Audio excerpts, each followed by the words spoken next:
Hi friends, అందరు ఎలా ఉన్నారు? మేము బాగున్నాం. మీరు బాగున్నారా? ఈరోజు మనం మండే వేసవిలో చల్లగా ఉండే వాటర్ మెలన్ జ్యూస్ సింపుల్గా హెల్తీగా ఇంట్లోనే ఎలా ప్రిపేర్ చేసుకోవాలో చూసుకుందాం. ఇప్పుడు మంచి పుచ్చకాయ దబ్బని ఒకదాన్ని తీసుకొని చిన్న చిన్న ముక్కలుగా కట్ చేసుకొని అందులో విత్తనాలు లేకుండా చూసుకోవాలి.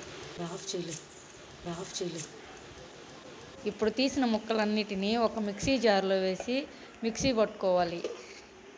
ఈ లోపల ఒక బౌల్లో వాటర్ తీసుకొని అందులో సబ్జా గింజలు వేసుకొని 5 మినిట్స్ నానబెట్టుకోవాలి. ఈ మిక్సీ పట్టిన వాటర్ మెలన్ జ్యూస్లో షుగర్ వేసి కొద్దిగా కలపాలి.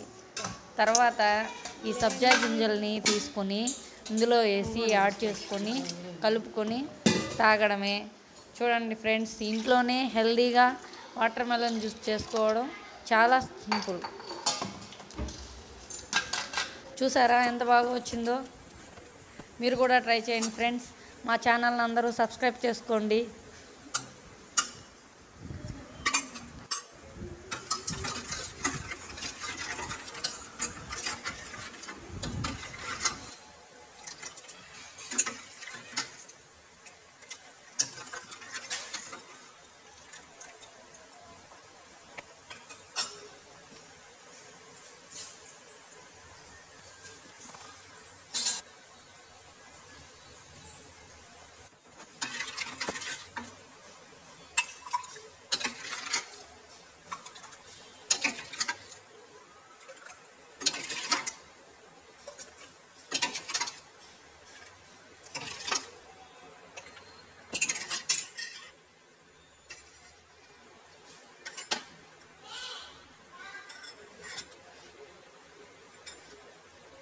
Okay.